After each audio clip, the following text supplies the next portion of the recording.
Okay. We're talking with retired Chief Magistrate Judge Francis Caiazza. And, sir, just to get the vital statistics down, you were born in Newcastle, Pennsylvania on October 27th, 1935. Is that correct? That's correct. Tell me a little bit about your parents, Hugo and Anne. Well, my mother was a nurse. She worked in the pediatrics unit of a hospital in Newcastle, St. Francis Hospital. My father was basically a musician, and when I was born, we moved to Detroit. It was, I guess, during the Depression, and he played stand-up bass, you know, and he played for all the big bands, and but he didn't get paid for it. It was the Depression, so his pay was, we got to live in a hotel and eat in a hotel. So we stayed in the very best hotel and ate the very best food, but that was about it. But it was nice. I recall those days very, oddly enough, kind of vividly. You know, they were my first years on this earth, and they were very interesting. But when I was 6, I guess my mother got kind of tired of living in the big city in Detroit. She wanted to move back to Newcastle, back to where her family was, so we moved back to Newcastle. And did your father pursue music there? He did, but not as much, of course, as he did in Detroit. I mean, there the work was plentiful. In Newcastle, you know, not as plentiful, but he played in dance bands, things like that, and marching bands. The Redcoat Band, which was an Italian-American band, he played in. And so he continued with his profession also. Was it difficult during those years? Was it a you know, difficult time, or not so much? You know, from an economic position, probably a little bit difficult, but they were just great years. You know, it's a wonderful time. I mean, you had to spend a lot of time with your family because you really couldn't go anyplace else. Did you have brothers and sisters? I have one sister. And tell me a little bit about your grandparents, if you remember them. My grandparents, both sets of grandparents, died before I was born, so I really never had any real grandparents. I had an aunt who actually raised my mother because her parents died when she was probably 5 or 6 years old. So she turned out to be my surrogate grandmother, but and she was a woman I was very close with. Even when I began to practice law, she's the one that bought my first desk, bought my first chair, you know, and kind of set me up materially in the practice of law. But I have very fond memories of Aunt Minnie. Did your grandparents' generation, were they the first to come to this country? Yes, they were. My grandparents on both sides, both my father's parents, my mother's parents, came from Italy. My father's parents came from the province of Caiazza, and a couple of years ago we reconnected with our family in Italy. Went back to Italy and had just a great time with all of my cousins in Italy. It was an emotional thing because I remember stepping off the train in Caiazza, and really tears came to my eyes because I realized that, you know, so many, 80, 90, 100 years ago, my grandfather left that place, you know, and here I was coming back. So it was an emotional time, but just enjoyed so much, you know, meeting my cousins. You know, it was a fantastic time, and even today we continue to talk with each other probably every month. But it was a great experience. What was Newcastle like in your childhood?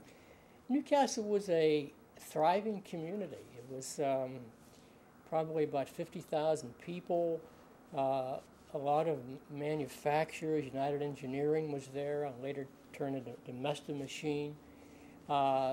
Years ago, even when I was a kid, I can remember people talking about the tin mill, you know, which employed probably, you know, hundreds of people.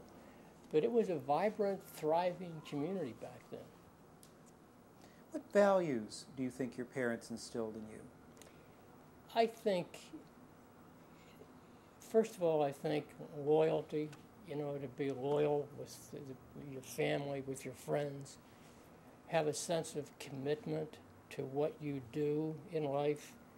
It makes certain that you maintain, a close relationship with your family, not just, your brothers and sisters, but your cousins, your extended family. Those are, the basic values, I think, that they instilled in me. Did your father ever think you might follow him into music or something to do with entertainment? Not really. I think he discouraged it. I did take music lessons. I played the piano. I played the baritone horn in the school band. I played trumpet. So I continued the family music tradition because all of my cousins, it seemed, were musicians. So I continued that to a certain extent. But my dad never encouraged it too much. As a matter of fact, I really wanted to be a writer more than anything. And when I went to college, I told him that's what I wanted to study. I wanted to study writing. I wanted to be a writer. So he went out to get the newspaper. He got the want ads. He said, "Look, nobody's advertising for a writer. You better think about becoming something else."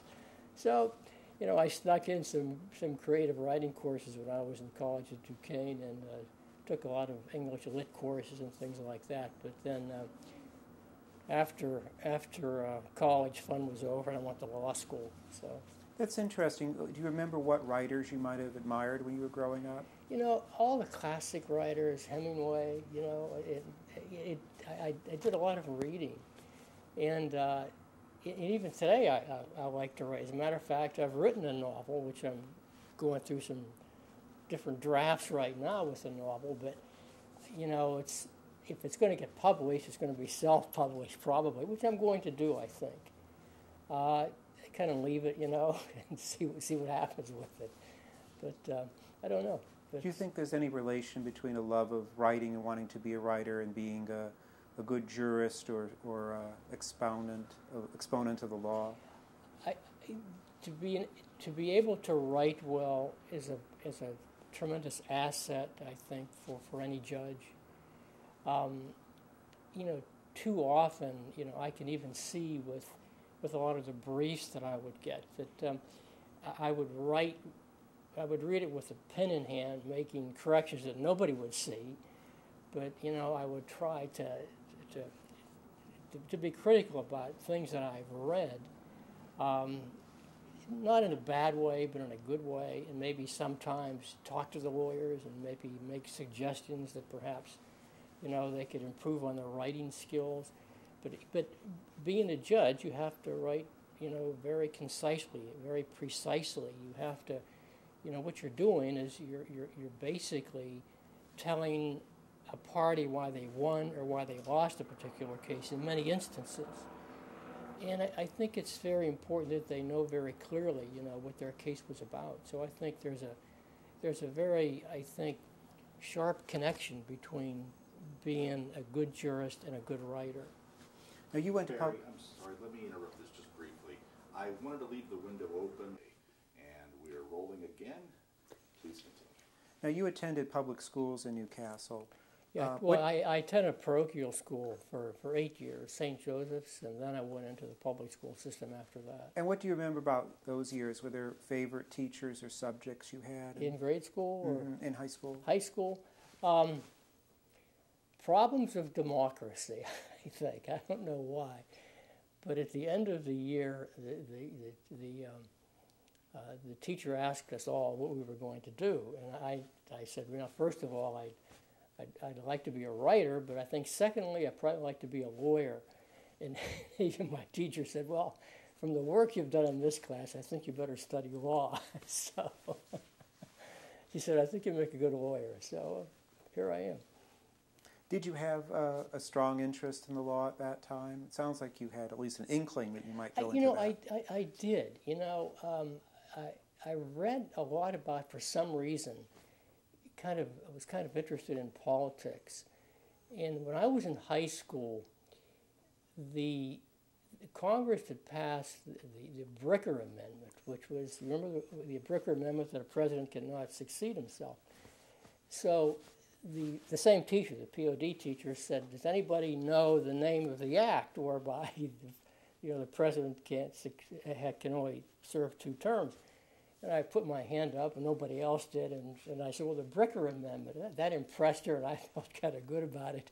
It was totally luck because I just read it, I think, the night before in the newspaper. But I read a lot about politics for some reason. And then you went on to Duquesne. Right. And what stands out to you about that experience? Well, it was my first time away from home. I wasn't far. I was 50 miles away. And I can remember my dad putting me on a train in Newcastle. I had a suitcase in one hand and a red blanket in the other. And I got off the train at the Smithfield Street station. I think it was the P&LE, I think, Pennsylvania Lake Erie Railroad that I took at the time. And walked up to Duquesne and stayed there for 4 years. But it was a great experience. It's a great school. My wife works for the Italian consulate, and their offices are at Duquesne. And I taught at the law school at Duquesne for about 14 years. And it was really kind of a haunting experience, to go back onto the bluff after all those years, and then spend so much time there. Even today, I go back and just sit up there on campus and do some writing, and do some some contemplating, and it's just a good place to be. I love Duquesne. I think it was then and still is a great school. A lot of good instructors, a lot of good professors who I think really took a very keen interest in their students. They just weren't there for a paycheck. They were there to teach. And I think that tradition remains up there today. Are there professors in your memory that really stand out that meant something to you? Yeah, there was a priest. His name was Father van Kronenberg. He was a Dutch priest. He was a Spiritan. And when I was a freshman, he taught epistemology. And I don't know why I liked philosophy. I haven't thought about majoring in philosophy, but when I told my dad, he really he drew a line there. No philosophy. You pay your own tuition. Well, okay, so no philosophy. But I learned so much from that priest, how to think. And he taught me really how to think. And it was not so much, the different theories of the different philosophers, but he taught me how to put my thoughts together, how to put those thoughts on words, how to speak. And I maintained a relationship with him throughout my years in college. And when I first went up there to teach, I asked one of the priests that I knew at Duquesne if Father van Kronenberg was still there. He said, yes. He says, as a matter of fact, come on over. We'll go visit him, because he was sickly. He was old at the time. And I went into Trinity Hall up at Duquesne. The last time I went into Trinity Hall was when I was in college. And I wasn't supposed to walk into the place, but I did. And that's when the Dean of Men, Father McNamara, kindly threw me out of the place. It was kind of an eerie feeling walking back in an invited guest. But I talked to Father van Kronenberg. We sat there for a good half hour, 45 minutes. And it was such a nice visit, to be able to return and talk to a person who really meant so much to me during my college days. When did it become clear to you that you were going to pursue a legal degree? Was it when you were an undergraduate? I think so. I think by the time I was a junior in college, I think I pretty much made my mind up. I took a very hard right turn in college, and that was, my mother, as I say, was a nurse. So you know what she wanted me to be? Can you guess?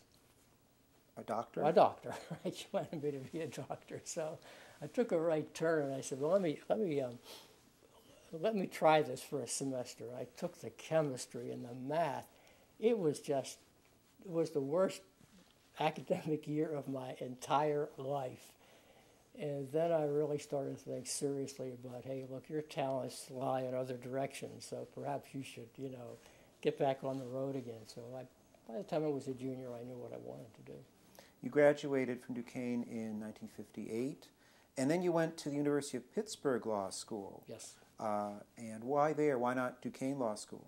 You know, at the time, Duquesne had just a night law school, and I think it was after my first year in law school is when they started the day law school. But they were located down in the old Fitzsimmons building in downtown Pittsburgh. It's torn down now, but that's where the law school was at the time. So.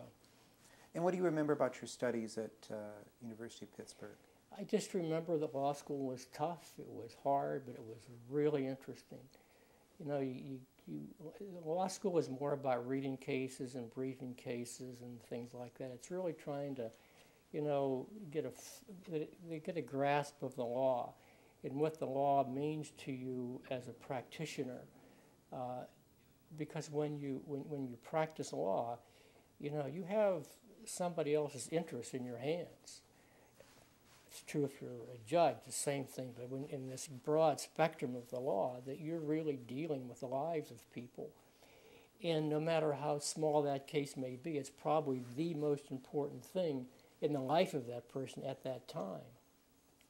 So, you know, it was really I think a time in my life when I really began to realize that, you know, there's more to this business of law than what meets the naked eye.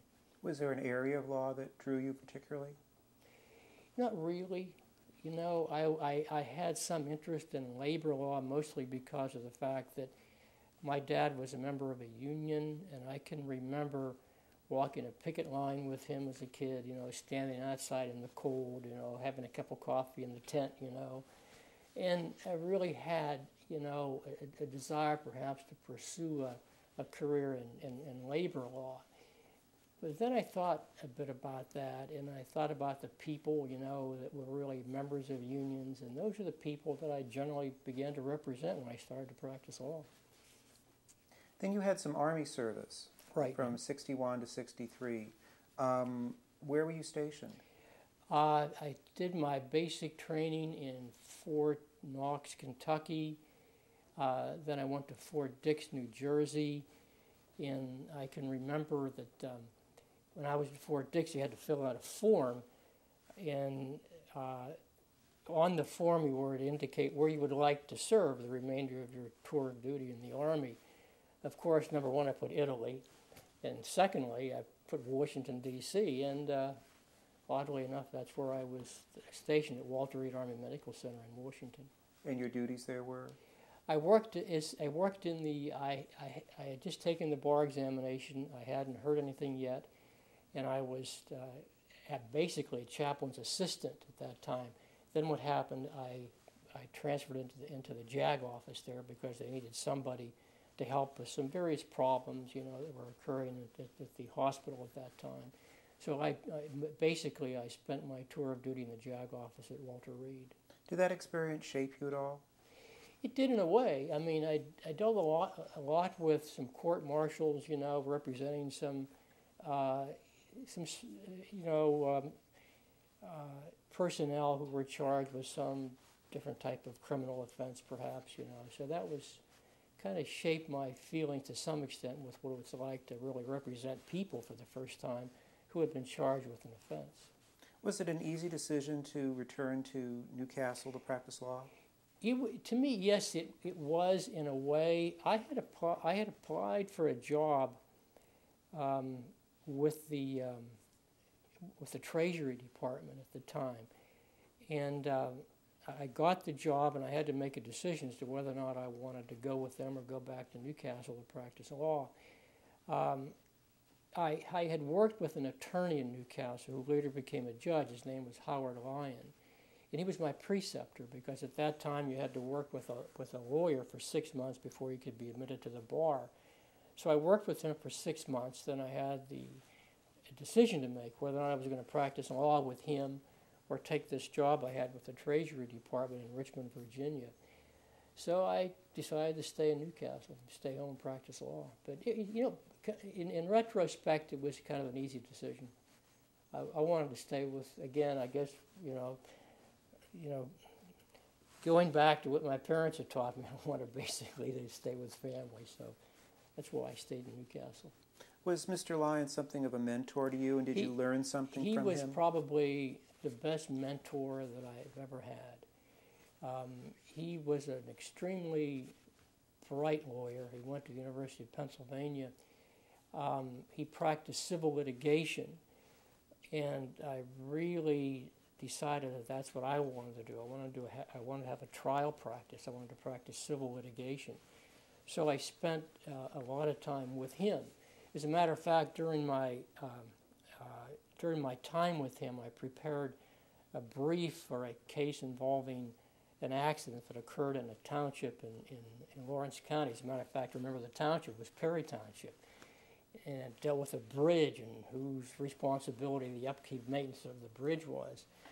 So I was coming to Pittsburgh with him, and he said, well, and I was going to be admitted to practice before the Superior Court that day. He was going to move my admission, and he was going to argue the case. So coming down, he said, you know something? You know more about this case than I do, so I think you're going to argue this case. I said, you're crazy. He said, no, I'm not. You're going to do it. And I did. So, but he turned out to be probably the person who really taught me, I think, the most about the practice of law and about civil trial litigation.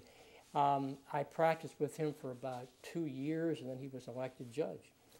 So that's where I got the idea to become a judge, too, from Judge Lyon. So you started practice in 63, 64? Yeah, right.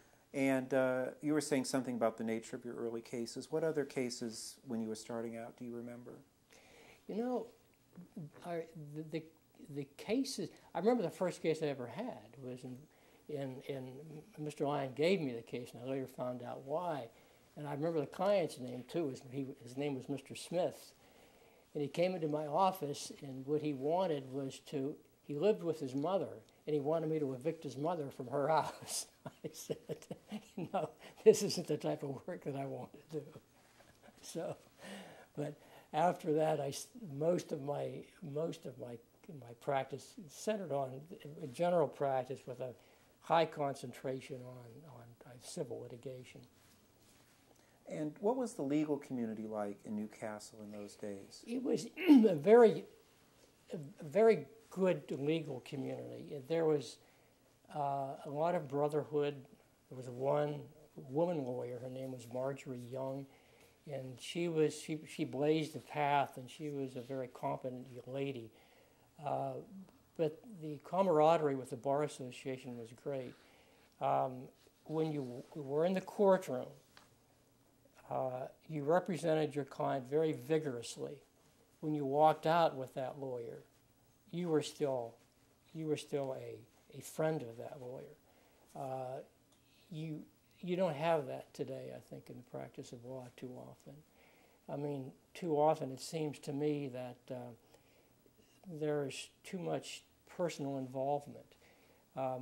I can remember arguing a case in Lawrence County during my early days, and I argued the case before the jury, and I thought passionately.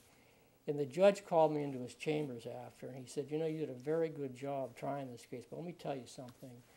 He said, you have become too personally involved with this case. It's not your case, it's your client's case. You have to realize that. And I think that was a lesson that I learned.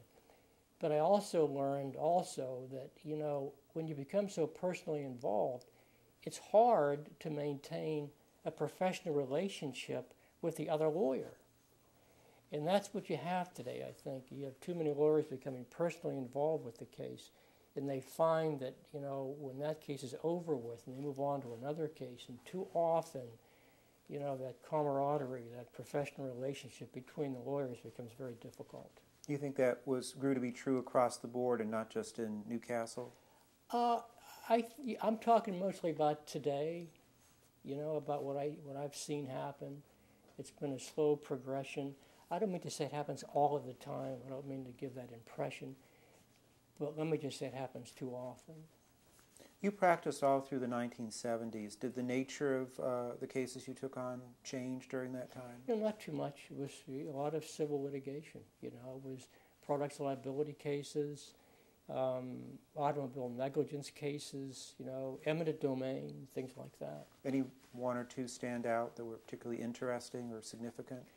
I can recall one of the first product liability cases I had represented a lady who poured this cleaning fluid down her drain, and it exploded in her face, causing severe scars. And it was a very interesting case because it really required a lot of learning on my part, because when you have a products liability case, of course, I mean, you're dealing with, some scientific data that you have to basically try to digest and learn something about that area of whatever it happens to be. And it taught me that when you represent a client who's badly injured, you really have to devote the greater part of your time and energy toward that particular case, toward that particular client, to get a fair and good result for that client. How did that case turn out? Turned out well. We settled it right before trial, as I recall, because I think we were ready to go to trial, had our experts lined up and getting ready to walk into the courtroom. And I can't remember the numbers right now, but I can always remember the other attorney saying, let's ask the judge if we can have a half hour together, maybe we can get this resolved. So I said, sounds good to me. And we did. Now, you were involved with a significant case, a very significant one in 1981, United States versus Edwin D. Lee. Maybe you can tell us a little bit about that. Mr. Lee was an Amishman. We have a high concentration of Amish in Lawrence County. I had a friend who was a teacher at Union High School in Lawrence County. His name was Bob Gardner. And at that time I was running for judge.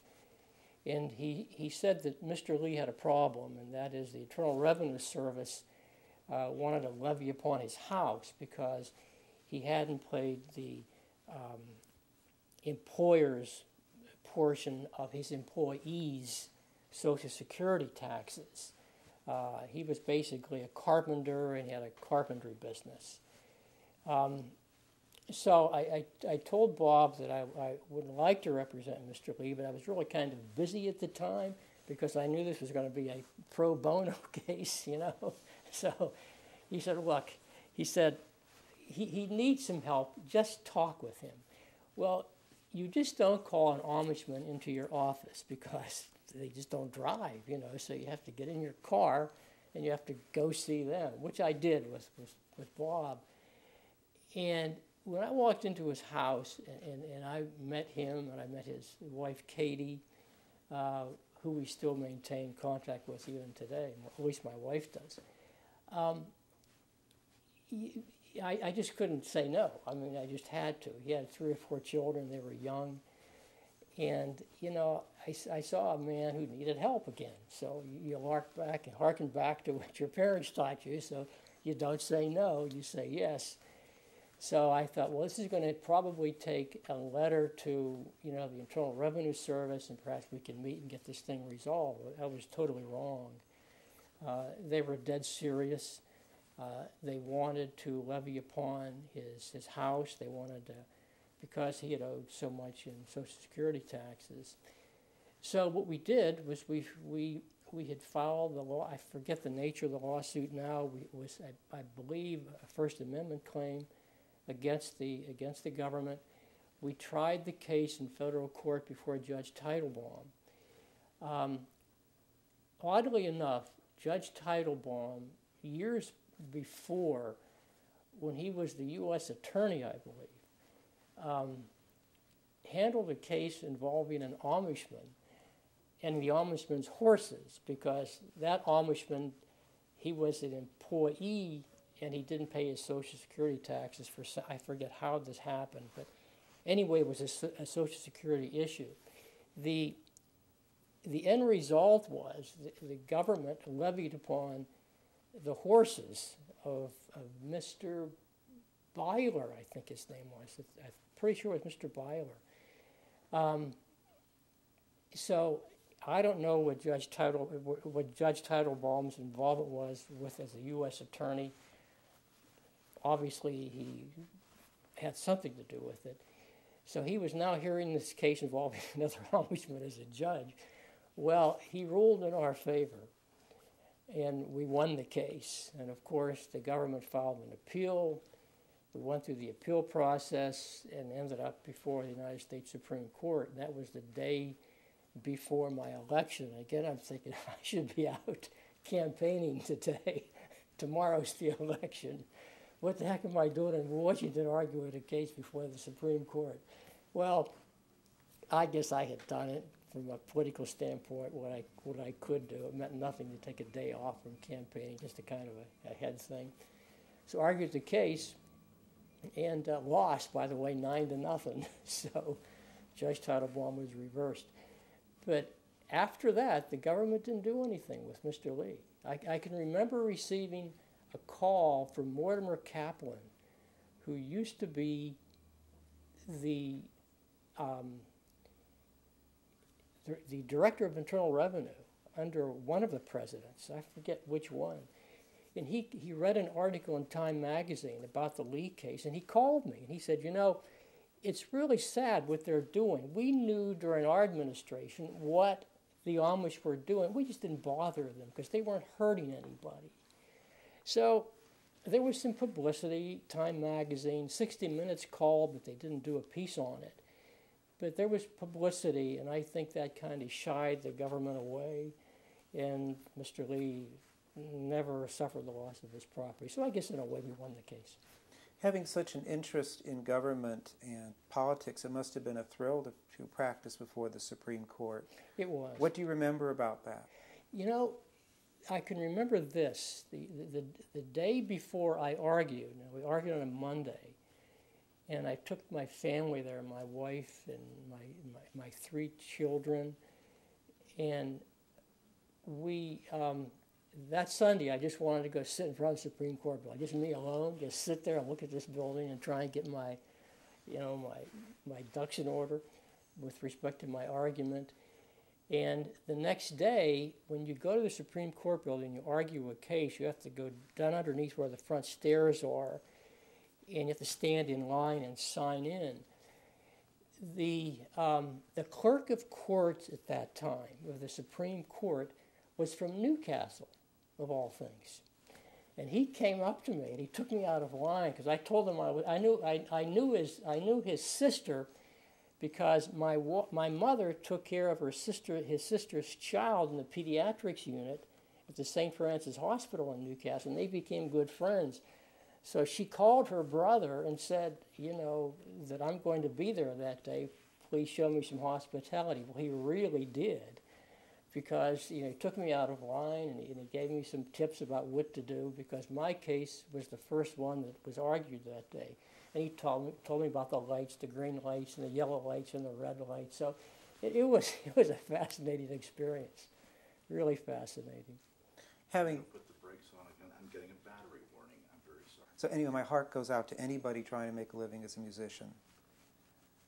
And I love the stand-up bass, by the way. The what? The stand-up bass. Yeah. It's well, great. I still have maintained a love for music, but I did some writing with music, and I sang in the church choir and did a lot of some church things. When my daughter got married, I wrote some music for her wedding. Aww. But it's tough. Music's tough, boy. It's a labor of love. As a matter of fact, that's what my dad said. He said, "I don't want you to be a musician." He says it's just too tough. It's not. Oh, I'm sorry to get you off topic. That's Well, okay. we can plunge right in anytime you're ready. All right. Having practiced before the Supreme Court and losing your case 9-0, did that teach you anything that would be valuable for when you actually were a judge? That experience translate that way?